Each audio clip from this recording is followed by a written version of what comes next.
And to be clear, there is no federal holiday called Indigenous Peoples Day or Native American Day. We have Columbus Day. And even if there were a federal holiday called Indigenous People Day, it would be absurd for any lawmaker, much less one calling himself a conservative, to celebrate. Yesterday, of course, we honored Christopher Columbus and all the European pioneers who came in his footsteps to claim this land for Christ. We celebrated the conquest of civilization over Stone Age savagery, and we recommitted ourselves to defending civilization against the forces of chaos and barbarism that threaten it today. And when I say we, of course, I'm not talking about low testosterone degenerates like Chicago Mayor Brandon Johnson or Minnesota Governor Tim Walsh or the Buffalo Bills, all of whom decided to celebrate something called Indigenous Peoples Day on Sunday instead of Columbus Day, or rather on Monday. Here was the official statement from the Democratic Party, quote, "On Indigenous Peoples Day, we honor our country's first people and celebrate their culture, traditions, and contributions. We remain committed to honoring tribal sovereignty and working in true partnership to strengthen Native communities every day." This is a statement that's so poorly conceived and so utterly nonsensical that no matter who you are, regardless of your politics, you simply cannot defend it. The country's first people were white Europeans. Okay, the country's. We're talking about the country, which is the United States of America. The first people of this country were white Europeans. It's a historical fact. They're the ones who founded the United States. They're the ones who populated it nearly exclusively in its initial years. Indian tribes are not indigenous to the United States of America, to the country of the United States of America. They're not indigenous to it in any way, shape, or form. Now, you can make the case that some Indian tribes controlled their own territories before white Europeans arrived. They were extraordinarily primitive and had no meaningful technology or civilization to speak of, but they did occupy the land. That's true, but that still doesn't make those tribes indigenous to the United States. Doesn't even make them indigenous to the Americas because in every single case, that tribe brutally conquered some other tribe that used to live here. Indian tribes were on this continent before white Europeans, but even they came from someplace else. Nobody originates here by the strictest definition of the term. But certainly, what cannot be disputed is that the primitive tribes were not the ones who formulated the country known as the United States. That country was formed by, again, white Europeans. And so white Europeans are the country's natives. Saying that Indians are natives to the country because they were on the land first, it's like saying that the founder of Apple is whatever tribal chieftain ruled the land where Apple's offices were first built. I mean, it makes no sense. So really, no matter how you slice it, the official statement of the Democrat Party, their grand rejection of the idea of Columbus Day, is gibberish. And indeed, that was true of every Democrat statement yesterday. Here's what Ayanna Pressley wrote. She apparently is still a congresswoman. And she wrote, quote, "Happy Indigenous Peoples Day. We're all on stolen land. And while Republicans try to whitewash American history, we acknowledge our country's role in inflicting trauma on our indigenous neighbors. We'll keep celebrating their contributions, centering Native voices in our policymaking, and building a more just, equitable future." Now, left unsaid, coincidentally enough, is what contributions these allegedly indigenous people made to the U.S. exactly. I mean, did they contribute electricity, medicine, civil engineering, architecture? What do they contribute? It's a valid question. Ayanna Pressley doesn't say. Neither does Cori Bush, who is definitely not a member of Congress anymore, but she seems to enjoy pretending that she is one. So yesterday she took a break from magically healing the cancer of random hobos to post the following statement, which definitely is not the result of asking an AI chatbot to list 10 random Indian tribes. Quote, "On Indigenous Peoples Day, we recognize that St. Louis sits on the ancestral lands of Chickasaw Nation, Kickapoo Tribe, Osage Nation, Otoe Missouri Tribe, Quapaw Nation, and some others. The U.S. must reckon with its colonial history and honor indigenous leadership." Now, it's tempting to make all the usual responses to tripe like this. We could ask why Cori Bush doesn't leave these ancestral lands if she's so bothered by the fact that she's sitting on them. We could ask her to define the word reckon or to spell it without spell check or AI.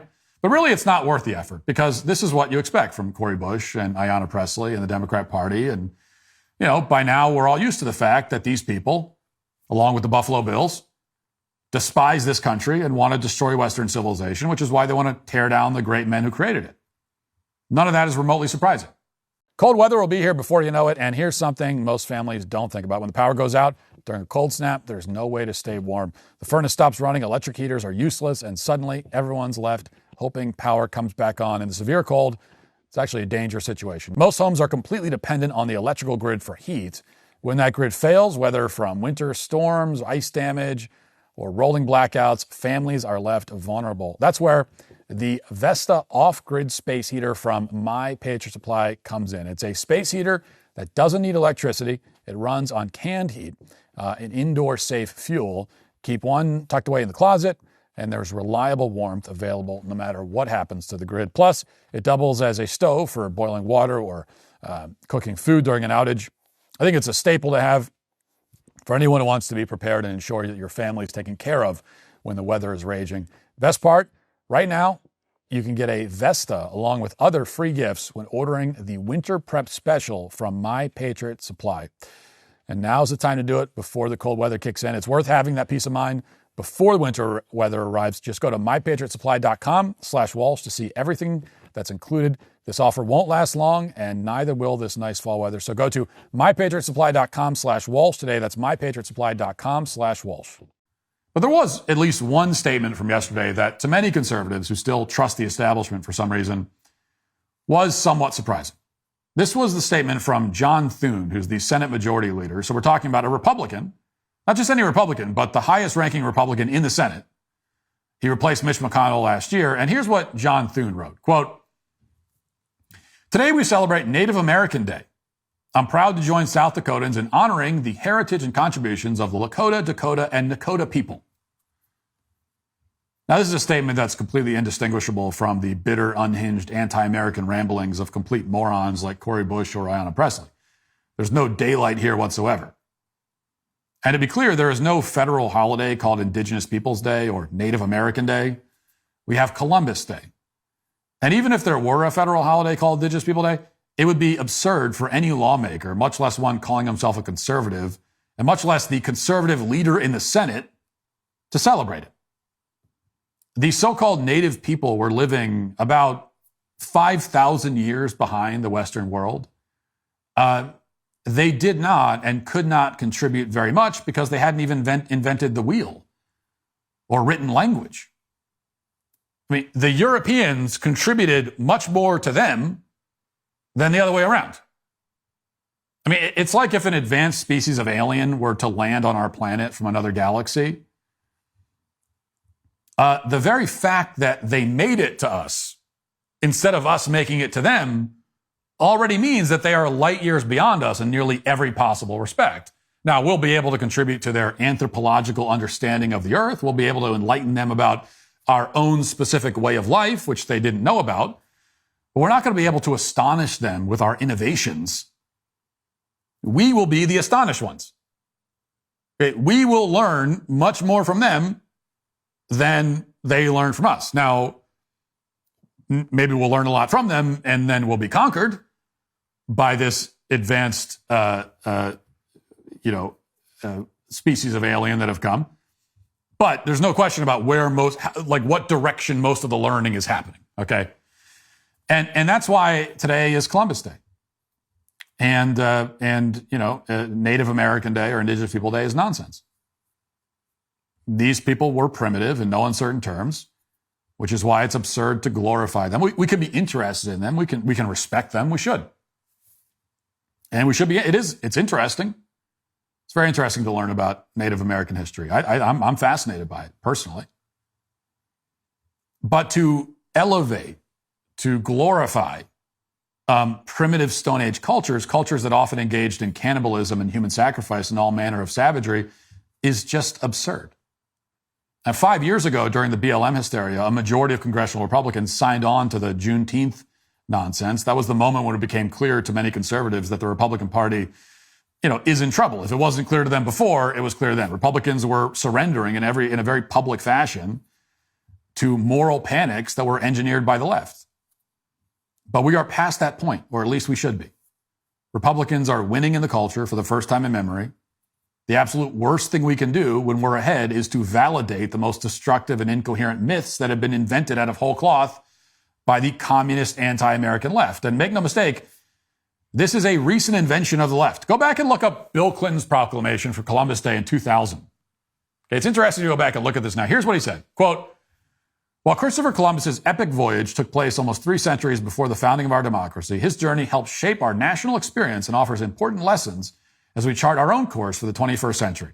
One of the most valuable of those lessons is the importance of sustaining our spirit of adventure, our willingness to explore new concepts and new horizons. Columbus, after careful study and planning, rejected the conventional thinking of his time, sailed for the open seas, and succeeded in opening up a new world for the people of Europe. I mean, it's like, speaking of coming from a different planet, it's like that might have been written, that might as well have been written on a different planet. That is not, that's what Democrats used to believe. It's how, it wasn't all that long ago.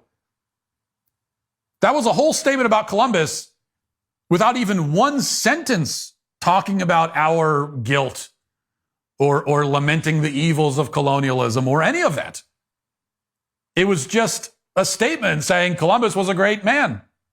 We should be grateful for him. That's what Democrats used to believe. They used to understand or pretend to understand that Columbus is a great man of history because he did great things. By contrast, here's what Joe Biden said on Columbus Day last year. Quote, about 25 years later, this is how the Democrats were talking about it then. For many Italian Americans, the story of Christopher Columbus's voyage crossing the Atlantic on behalf of Queen Isabella I and King Ferdinand II remains a source of pride. And then Biden proceeded to ramble on about so-called indigenous folks, saying that they made vast contributions to the world, again, without listing any of them. Now, the transformation of the Democrat Party is unmistakable. Over the past 2 decades, they've made a conscious decision to rewrite history, condemn our forefathers, and glorify barbarism. They're not hiding their goal, which is to make the United States just as primitive as the random tribes that they hastily look up on Wikipedia. That's the decision that Democrats have made, which is one of the reasons why they're an extremely unpopular party at the moment. If Republican leaders, for some reason, make the same choice, then they too will destroy their party and any credibility it has. And ultimately, they'll destroy this country.